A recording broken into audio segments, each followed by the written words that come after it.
Nation first ചാനലിൽ ഇന്ന് നമ്മോടൊപ്പമുള്ളത് BJP വക്താവ് അഡ്വക്കേറ്റ് ജയസൂര്യൻ.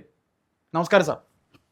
നമസ്കാരം സാർ, ഈ മണിക്കൂറുകളിൽ നമ്മുടെ രാജ്യ തലസ്ഥാനത്തിൽ നിന്ന് കേൾക്കുന്ന വാർത്ത കോൺഗ്രസിൻ്റെ കണ്ണൂരത്തെ MP-യും അല്ലെങ്കിൽ അവരുടെ തലപ്പൊക്കമുള്ള നേതാവുമായ K. സുധാകരൻ സ്വതന്ത്രനായി കണ്ണൂർ മത്സരിക്കും, അദ്ദേഹത്തിന് പാർട്ടി അദ്ദേഹം ആവശ്യപ്പെട്ട പ്രകാരം കണ്ണൂർ സീറ്റ് കൊടുക്കുന്നില്ല എന്നാണ്. സാർ, ഇടത് വലത് മുന്നണികൾ, ഇവരുടെ മുന്നണികൾ മാത്രമല്ല, മുന്നണിയെ നയിക്കുന്നവരുടെ തന്നെ, ഇപ്പോൾ UDF-നെ നയിക്കുന്ന കോൺഗ്രസ്, LDF-നെ നയിക്കുന്ന CPM മുമ്പെങ്ങുമില്ലാത്ത രീതിയിൽ പടലപ്പിളക്കങ്ങളും ഗ്രൂപ്പിസവും തമ്മിലടിയും ഒക്കെ ആയിട്ട് ഈ നിയമസഭ തിരഞ്ഞെടുപ്പ് 2026 നിയമസഭാ തിരഞ്ഞെടുപ്പിൽ നോക്കുമ്പോൾ സാർ, BJP ഈ അവസരം അല്ലെങ്കിൽ ഇത്തരത്തിൽ രാഷ്ട്രീയ കാലാവസ്ഥ അതിനെ എങ്ങനെ നിങ്ങൾ നോക്കിക്കാണുന്നു? അതിനെ നിങ്ങൾക്ക് എങ്ങനെ വസൂലാക്കാൻ കഴിയും അല്ലെങ്കിൽ മുതലാക്കാൻ കഴിയും? താങ്കളൊരു വക്താവാണ്, ഈ രാഷ്ട്രീയ കാലാവസ്ഥയെക്കുറിച്ച് ആദ്യം ഒന്ന് പറയാം, എന്നിട്ട് അത് എങ്ങനെ നിങ്ങൾക്ക് അനുകൂലമായി മാറും എന്നുള്ളത് കൂടെ സാർ ഒന്ന് പറയണം. അയ്യപ്പദാസ് ഒരു വല്ലാത്ത ചോദ്യമാണ് ചോദിച്ചത്. എങ്ങനെ വസൂലാക്കാം, എങ്ങനെ മുതലെടുക്കാം എന്ന്. രാഷ്ട്രീയക്കാരെ സംബന്ധിച്ചിടത്തോളം പതിവായിട്ട് നമ്മൾ ഉപയോഗിക്കുന്ന ഒരു ഭാഷയാണ്. പക്ഷേ ഞാൻ തുറന്നു പറയട്ടെ അയ്യപ്പദാസ്, ഇത്തവണ നമുക്ക് BJP-യെ സംബന്ധിച്ച് മുതലെടുക്കാനും വസൂലാക്കാനും ഒന്നും വേണ്ടി വരുന്നില്ല, തന്നെ വന്ന് വീഴുക. അല്ല, അയ്യപ്പദാസിന്റെ ശ്രദ്ധയിൽപ്പെട്ടിട്ടുണ്ടാവും, വൈക്കത്ത് അവിടെ 2 തവണ MLA ആയിരുന്ന അജിത്ത്, CPI നേതാവ്, ഇപ്പോൾ BJP സ്ഥാനാർത്ഥിയായിട്ട് മത്സരിക്കുന്നു. നാട്ടികയിലെ സിറ്റിംഗ് MLA രാജിവെക്കുന്നതിന് മുമ്പ് തന്നെ അദ്ദേഹം BJP-യിൽ ചേർന്നു, നാട്ടികയിൽ താമര ചിഹ്നത്തിൽ മത്സരിക്കുന്നു. ദേവികുളത്ത് CPI-M-ന്റെ മാർക്സിസ്റ്റ് പാർട്ടിയുടെ MLA രാജേന്ദ്രൻ, മുൻ MLA, അദ്ദേഹം താമര ചിഹ്നത്തിൽ മത്സരിക്കുന്നു. ഇതൊക്കെ ഈ കഴിഞ്ഞ ഏതാനും മാസങ്ങൾക്കുള്ളിലോ ദിവസങ്ങൾക്കുള്ളിലോ നടന്ന സംഭവമാണ്. അതായത് CPI-യിൽ നിന്ന് 2 MLA-മാരും CPI-M-ൽ നിന്ന് 1 MLA-യും ഈ തെരഞ്ഞെടുപ്പിന് തൊട്ട് മുമ്പ് അവർ ചേരാൻ കണ്ട പാർട്ടി BJP-യാണ്. ഇതിനു മുമ്പ് സംഭവിച്ചിട്ടുണ്ട്. നമുക്കറിയാവുന്നതുപോലെ അൽഫോൺസ് കണ്ണന്താനം, അദ്ദേഹം CPI സ്വതന്ത്രനായിരുന്നു, അദ്ദേഹം BJP-യിൽ ചേർന്നു, പിന്നെ MP ആയി, കേന്ദ്രമന്ത്രിയായി. അതുപോലെ തന്നെ S. കൃഷ്ണകുമാർ കോൺഗ്രസിന്റെ തലമുതിർന്ന നേതാവായിരുന്നു, അദ്ദേഹം അവിടെ നിന്ന് രാജിവെച്ചു, കൊല്ലം പാർലമെന്റ് സീറ്റിൽ താമര ചിഹ്നത്തിൽ മത്സരിച്ചു. 36 വർഷം MLA ആയിരുന്ന PC ജോർജ്, അദ്ദേഹത്തിന്റെ പാർട്ടി തന്നെ BJP-യിൽ ലയിപ്പിച്ചു. അങ്ങനെ നോക്കുമ്പോൾ നിരവധി MLA-മാർ, മുൻ MP-മാർ ഇവരൊക്കെ വന്നു. അബ്ദുള്ളക്കുട്ടി CPI-M-ൽ ഉണ്ടായിരുന്നു, കോൺഗ്രസിലും ഉണ്ടായിരുന്നു. അബ്ദുള്ളക്കുട്ടി ഇപ്പൊ BJP-യുടെ ദേശീയ വൈസ് പ്രസിഡന്റാണ്. ഇതെല്ലാം കൂടി ചേർത്ത് വെച്ച് നോക്കുമ്പോൾ ഒരു കാര്യം വളരെ വ്യക്തമാണ്, ഒരു MLA പോലും ഇല്ലാത്ത BJP, കേരള രാഷ്ട്രീയത്തിൽ ഒരു MLA പോലും ഇല്ലാത്ത BJP-യിലേക്കാണ് ഇവരെല്ലാം വന്ന് ചേർന്നത്. എന്തുകൊണ്ടാണ് LDF-ൽ നിന്ന് UDF-ലേക്കും UDF-ൽ നിന്ന് LDF-ലേക്കും പോകാത്തത്? ഒരു കാര്യം വളരെ വ്യക്തമാണ്, കോൺഗ്രസ്സുകാർക്കാണെങ്കിലും കേരള കോൺഗ്രസ്സുകാർക്കാണെങ്കിലും CPI-ക്കാർക്കാണെങ്കിലും CPI-M-കാർക്കാണെങ്കിലും അവർക്കൊക്കെ മനസ്സിലായി, ഇനി കേരളം ഭരിക്കാൻ പോകുന്നത് BJP-യാണ്, NDA ആണ്. ഇതാണ് ഇവിടുത്തെ സാഹചര്യം. പക്ഷേ ഈ സാഹചര്യം ഇവിടെ സൃഷ്ടിച്ചു തരുന്നതിൽ കോൺഗ്രസ് പാർട്ടി വളരെയേറെ വലിയ പങ്കാണ് വഹിക്കുന്നത്. ഞാൻ കൂടുതൽ എന്തെങ്കിലും പറഞ്ഞാൽ പിന്നെ നിങ്ങളത് അന്തർധാരയാന്നൊക്കെ പറഞ്ഞു കളയരുത്. പക്ഷേ ഇപ്പൊ കോൺഗ്രസിന്റെ രാഹുൽ ഗാന്ധി ചെയ്യുന്ന ഉപകാരം വളരെ വലിയ ഉപകാരമാണ്. കാരണം MLA-മാരായിട്ട് മത്സരിക്കാൻ ഒരു MP-മാരും മെനക്കെടേണ്ടതില്ല എന്ന് കോൺഗ്രസ് വ്യക്തമാക്കിയതാണ്. കോൺഗ്രസ് നേതാക്കന്മാരത് ശക്തമായി പറഞ്ഞു. ഒരു MP-യും MLA ആയിട്ട് മത്സരിക്കുന്നില്ല. എന്നിട്ട് ഇപ്പൊ എന്താ സ്ഥിതി? ഇപ്പൊ K. സുധാകരൻ ഡൽഹിക്ക് പോയി എക്സംഷൻ വേണമെന്ന് പറയുന്നു. അപ്പോൾ അടൂർ പ്രകാശ് പുറകെ പോയി എനിക്ക് എക്സംഷൻ വേണമെന്ന് പറയുന്നു. ഇതിന്റെ ഏറ്റവും വലിയ പരിഹാസ്യമായ ഒരു കാര്യം, വർഗീയതയ്ക്കെതിരെ, ജാതീയതയ്ക്കെതിരെ ഞങ്ങൾ പടപൊരുതും എന്ന് പറയുന്ന കോൺഗ്രസ് നേതാക്കള് വെറുതെ അല്ല ഡൽഹിക്ക് പോയത്. അവരുടെ മതജാതി നേതാക്കന്മാരുടെ റെക്കമെൻഡേഷൻ ലെറ്ററുമായിട്ട് പോകുന്നു എന്നുള്ളതാണ് പുറത്തു വരുന്ന വിവരം.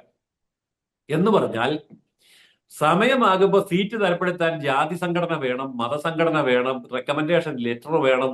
ഇതൊക്കെയാണ്. ഇതൊക്കെ കേരളത്തിൽ പരസ്യമായ രഹസ്യം തന്നെയാണ്. ഞാൻ കോൺഗ്രസ് ആണ് എന്ന പേരിലോ ഞാൻ CPM CPI ആണെന്ന പേരിലോ ഒന്നുമല്ല ഓരോരുത്തരും സീറ്റ് തരപ്പെടുത്തുന്നത്. എന്റെ ജാതിയുടെ കത്ത്, എന്റെ മതത്തിന്റെ കത്ത്, എന്റെ ആധ്യാത്മിക ആചാര്യന്റെ കത്ത്, എന്റെ സഭയുടെ കത്ത്, എന്റെ സമുദായത്തിന്റെ കത്ത്. അപ്പോൾ അവസാനം ഈ രാഷ്ട്രീയം എവിടെ ചെന്ന് നിൽക്കുന്നു? ഇത് കോൺഗ്രസിന്റെ ഏറ്റവും വലിയ അപജയമാണ്. അതായത് കോൺഗ്രസ് നേതാക്കന്മാര് ഇപ്പോൾ ഗൗരവമായി ചിന്തിക്കുന്ന ഒരു കാര്യം, ഞാൻ ജീവിച്ചിരിക്കുമ്പോൾ തന്നെ കോൺഗ്രസിന്റെ 16 അടിയന്തരം ഉണ്ടിട്ട് മരിക്കണമെന്നാണ്.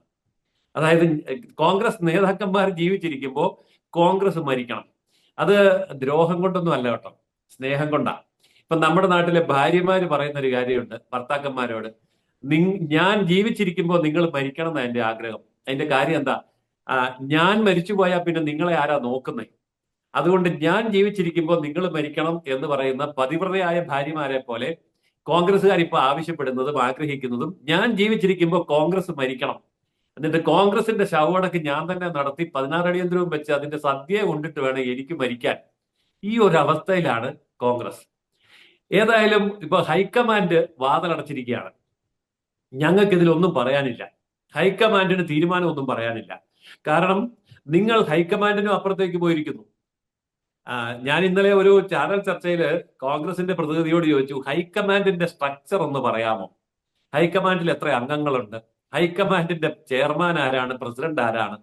ഈ ഹൈക്കമാൻഡിനെ കാണാനും പറ്റിയല്ല, തൊടാനും പറ്റിയല്ല, തൂക്കി നോക്കാനും പറ്റിയല്ല. ഒരു പരബ്രഹ്മം പോലെ ഒരു സാധന. അപ്പോ കോൺഗ്രസ് പരബ്രഹ്മത്തിൽ ലയിക്കുന്ന ഒരു കാഴ്ചയാണ് ഇപ്പൊ കണ്ടുകൊണ്ടിരിക്കുന്നത്. നമുക്ക് നിഷ്പക്ഷമായിട്ട് പറയാം, ഇപ്പൊ ഞാൻ BJPയുടെ വക്താവാണ് എങ്കിൽ പോലും അയ്യപ്പദാസിനോട് സംസാരിക്കുമ്പോൾ ഞാൻ കുറച്ച് മനസ്സ് തുറന്ന് സംസാരിക്കുന്ന ആളാണ്. കാരണം നിങ്ങൾ എന്നെ കുഴി ചാടിക്കല്ലാന്ന് എനിക്ക് തോന്നുന്നതുകൊണ്ടാണ്. അല്ല അയ്യപ്പദാസ്, ഈ കോൺഗ്രസ്സുകാർക്ക് ആന്റി ഇൻകംബൻസി ഫാക്ടർ കൊണ്ട് തന്നെ ഭരണം കിട്ടാൻ നല്ല അനുകൂല സാഹചര്യം ഉണ്ടെന്ന് അവര് പറഞ്ഞിരുന്നു. ഇന്ന് ഏതേലും കോൺഗ്രസ്സുകാരൻ പറയൂ? പണ്ട് കോൺഗ്രസ്സുകാർക്ക് എന്ത് കോൺഫിഡൻസ് ആയിരുന്നു? ഞങ്ങൾ മുഖ്യമന്ത്രിയാകും, ഞങ്ങൾ ഭരണം നടത്തും, ഞങ്ങൾ മന്ത്രിസഭ ഉണ്ടാക്കും, ഞങ്ങൾ ഇപ്പൊ തുടങ്ങുകയാണെന്നൊക്കെ പറഞ്ഞു. ഇപ്പൊ ഒരു കോൺഗ്രസ്സുകാരനും പറയുന്നില്ലല്ലോ. കാരണം എന്താ? കൈ കിട്ടിയ അവസരം കളഞ്ഞു കുളിച്ച ഒരവസ്ഥയിലാണ് ഇപ്പോ കോൺഗ്രസിന്റെ അവസ്ഥ. അപ്പോൾ ചുരുക്കി പറഞ്ഞാൽ LDF ഇല്ല, LDF വരാൻ ജനങ്ങൾ സമ്മതിക്കില്ല. എന്നാൽ UDF വന്നേക്കാമെന്ന് വെച്ചാൽ UDF സമ്മതിക്കില്ല. ഇതാണ് ഇന്ന് കേരളത്തെ രാഷ്ട്രീയ സാഹചര്യം. അതായത് LDF വരാൻ ജനങ്ങൾ സമ്മതിക്കില്ല, UDF വരാൻ കോൺഗ്രസും സമ്മതിക്കില്ല. അപ്പൊ രണ്ടുപേരും വേണ്ടാന്നുണ്ടെങ്കിൽ പിന്നെ ആരാ ഇവിടെ വരാനുള്ളത്? അതുകൊണ്ടാണ് ഞാൻ പറഞ്ഞത് മനസ്സ് തുറക്കുകയാണ് എന്ന് ഞാൻ പറഞ്ഞത്. ഇവിടെ BJP വരാൻ ഇവർ രണ്ടുപേരും കൂടി നമ്മളെ അങ്ങേറ്റം സഹായിക്കുന്ന ഒരു സാഹചര്യമാണ് കാണുന്നത്. അപ്പോൾ സാറ് പറയുന്നത് അവർ തന്നെ അതിനുള്ള കളം ഒരുക്കി തരികയാണ്. ഈ 2026 ഇത്തരത്തിൽ അതിനൊരു കളം അവർ ഒരുക്കി തരുമ്പോൾ, അതായത് ഇരു മുന്നണികളും ഒരുക്കി തരുമ്പോൾ, ഇനി ഒരു 5 വർഷം കൂടെ കഴിയുമ്പോൾ BJP കേരളത്തിലേക്ക് അവരുടെ അതായത് ഭരണത്തിലേക്ക് BJP വരും എന്ന് കാര്യം അത് നമ്മൾ സ്വാഭാവികമായ ഒരു പരിണാമം എന്നൊക്കെ പറയുന്ന പോലെ അല്ലേ സാർ? ഒരു സ്വാഭാവിക മാറ്റം എന്നൊക്കെ പറയുന്നത് പോലെ കാലാനുസൃതമായ ഒരു മാറ്റത്തിലേക്ക് BJPയും കേരളത്തിലേക്ക് വരും. BJPയുടെ ഭരണം കേരളത്തിലേക്ക് ഉണ്ടാകും എന്ന് തന്നെ നമുക്ക് കരുതാം അല്ലേ? അല്ല, അതിന് ഇപ്പോ അയ്യപ്പദാസ് പറഞ്ഞ പോലെ 5 വർഷം വേണ്ടി വരികയല്ല. എന്താണെന്നറിയാമോ? ഇപ്പോഴത്തെ സാഹചര്യത്തിൽ വസ്തുനിഷ്ഠമായി പറഞ്ഞാൽ ഇപ്പൊ രാജീവ് ചന്ദ്രശേഖർജിയുടെ നീക്കങ്ങൾ രാഷ്ട്രീയ കേരളത്തെ ഞെട്ടിക്കുന്ന നീക്കങ്ങളാണ്. നോക്കൂ, 3 MLA മാർ CPI-Mൽ നിന്ന് CPIയിൽ നിന്നും, അതായത് എമ്മിൽ നിന്ന് ഒരാളും CPIയിൽ നിന്ന് 2 പേരും ഇപ്പൊ പെട്ടെന്ന് കടന്നു വന്ന് BJP താമര ചിഹ്നത്തിൽ മത്സരിക്കുകയാണ്. രാജീവ് ചന്ദ്രശേഖർജിയുടെ ചടുലമായ നീക്കമാണ്. 2020 എന്ന് പറയുന്ന മധ്യ കേരളത്തില് സ്വാധീനം ഉറപ്പിച്ച പാർട്ടി ഒറ്റയടിക്ക് NDAയുടെ ഘടകകക്ഷിയായി അവർക്ക് ആവശ്യമായ സീറ്റുകൾ കൊടുത്തു. ആ രീതിയിൽ ചടുലമായ ഒരു നീക്കമാണ്. അങ്ങനെ വിജയം എന്ന ഒരൊറ്റ അജണ്ട മുന്നിൽ വെച്ചുകൊണ്ട് അദ്ദേഹത്തിന്റെ നേതൃത്വത്തിൽ, ദേശീയ നേതൃത്വത്തിന്റെ അനുഗ്രഹാശീർവാദത്തോടെ കേരളത്തിൽ ഇപ്പോൾ നടന്നുകൊണ്ടിരിക്കുന്ന നീക്കങ്ങൾ, നോമിനേഷൻ കൊടുക്കാനുള്ള അവസാന നിമിഷം വരെ വളരെയേറെ നാടകീയമായ സംഭവങ്ങളെ ഇനിയും നമുക്ക് പ്രതീക്ഷിക്കാം. ആരൊക്കെയാണ് വരാൻ പോകുന്നതെന്നും എവിടെയൊക്കെയാണ് മത്സരിക്കുന്നതെന്നും രാഷ്ട്രീയ കേരളത്തിന്റെ ചിത്രം ഇനിയും എത്ര മാറാൻ പോകുന്നു എന്നുള്ളതും വരും മണിക്കൂറുകളിൽ നമുക്ക് ഒരുപക്ഷെ വീണ്ടും ചർച്ച ചെയ്യേണ്ടി വരും. സാർ, അങ്ങനെയാണെങ്കിൽ കണ്ണൂരിന്റെ നേതാവ് K. സുധാകരൻ BJPയിലേക്ക് എന്നൊരു സാധ്യത തള്ളിക്കളയാൻ കഴിയുമോ? ഒരിക്കലും തള്ളിക്കളയാൻ പറ്റില്ല.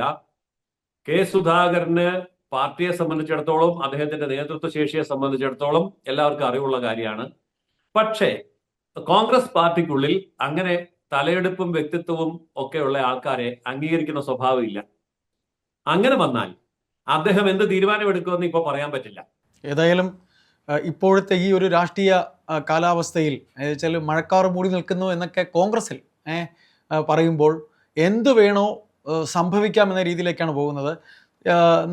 നമ്മൾ ഈ രാഷ്ട്രീയം നിരീക്ഷിക്കുന്ന വിദ്യാർത്ഥികൾ എന്ന രീതിയിൽ സർ, ബി ജെ പിക്ക് ഇത് ജ്യോത്സ്യപ്രവചനം പോലെയൊന്നുമല്ല. ബി ജെ പിക്ക് ശരിക്കും രാജീവ് ചന്ദ്രശേഖരൻ ഒരു നല്ല കാലമാണ് എന്ന് തോന്നുന്നു. അദ്ദേഹം ചെയ്യുന്നതെല്ലാം, അദ്ദേഹത്തിൻ്റെ സ്ട്രാറ്റജി ഒക്കെ, അദ്ദേഹം പ്രസിഡന്റ് ആയ ശേഷം ഉണ്ടായിരിക്കുന്ന അദ്ദേഹത്തിൻ്റെ നീക്കങ്ങൾ, അദ്ദേഹം വലിയ കോർപ്പറേറ്റാണ്, അദ്ദേഹം അങ്ങനെയാണ് ഇങ്ങനെയാണ്, രാഷ്ട്രീയക്കാരനല്ല എന്നൊക്കെ വിമർശിച്ചവരെ ശരിക്കും തള്ളിക്കൊണ്ട് അദ്ദേഹത്തിൻ്റെ നീക്കങ്ങൾ വിജയത്തിലേക്ക് എത്തുന്നു. ഏതായാലും സർ, തുടർന്ന് നമുക്ക് ഇരിക്കേണ്ടി വരും. എനിക്ക് തോന്നുന്നു ഇനിയുള്ള മണിക്കൂറുകൾ കെ സുധാകരൻ തീരുമാനിക്കുന്നതിനെ അടിസ്ഥാനമാക്കിയായിരിക്കും. സാറ് പറയുന്ന പോലെ കോൺഗ്രസ്സിലെ നേതൃത്വത്തിന് തലപ്പൊക്കമുള്ള നേതാക്കളെ തിരിച്ചറിയാൻ കഴിയാതെ പോകുന്നു എന്ന് തന്നെ പറയാം, അല്ലേ സാർ? അതുകൂടെ സാർ ഒന്ന് പറയണം. സാറിന്റെ മറുപടിയോടുകൂടി നമുക്ക് നമ്മുടെ സംസാരം അവസാനിപ്പിക്കാം. തീർച്ചയായിട്ടും കോൺഗ്രസിന് ഒരു നിയമമുണ്ട്. കോൺഗ്രസില് കഴിവുള്ളവരെ അംഗീകരിക്കില്ല. പ്രണബ് കുമാർ മുഖർജിയെ അംഗീകരിക്കാൻ പറ്റില്ല. കാരണം അദ്ദേഹത്തിന് ഗാന്ധി കുടുംബത്തെക്കാൾ അതിലെ ഓരോ വ്യക്തികളെക്കാൾ കൂടുതൽ കഴിവുണ്ട്. ഇതുപോലെ ഓരോ വ്യക്തികളെയും എടുത്തു നോക്കൂ. ശശി തരൂര് AICC പ്രസിഡന്റ് സ്ഥാനത്തേക്ക് മത്സരിച്ചപ്പോൾ അംഗീകരിക്കാൻ പറ്റില്ല. അതും കോൺഗ്രസിന്റെ പാരമ്പര്യമാണ്. സാക്ഷാൽ മഹാത്മാഗാന്ധി ജീവിച്ചിരുന്നപ്പോൾ കോൺഗ്രസ് പ്രസിഡന്റ് സ്ഥാനത്തേക്ക് മത്സരിച്ച സുഭാഷ് ചന്ദ്രബോസിനെ അംഗീകരിക്കാൻ പറ്റില്ല എന്ന് പറഞ്ഞ പാരമ്പര്യമാണ് ഗാന്ധിജി നയിച്ച കാലത്ത് പോലും കോൺഗ്രസിനുള്ളത്. അപ്പൊ ഒരു കാര്യം ഉറപ്പാണ്, കഴിവുള്ളവനെ കോൺഗ്രസിന് വേണ്ട. അപ്പൊ പിന്നെ കഴിവുള്ളവൻ എവിടെ പോകും? അത് കഴിവുള്ളവർ തീരുമാനിക്കും. ആ കാഴ്ചയാണ് ഇപ്പൊ നമ്മൾ കണ്ടുകൊണ്ടിരിക്കുന്നത്. അതുകൊണ്ടാണ് BJPയിലേക്ക് ഒരു വൻ ഒഴുക്ക് നടന്നുകൊണ്ടിരിക്കുന്നത്. ഏതൊക്കെ വൻമരങ്ങളാണ് BJPയിലേക്ക് കടപുഴകി വീഴുക എന്നുള്ളത് കാത്തിരുന്ന് കാണാം. നമുക്ക് തുടർന്നും ഇരിക്കാം. നന്ദി, നമസ്കാരം.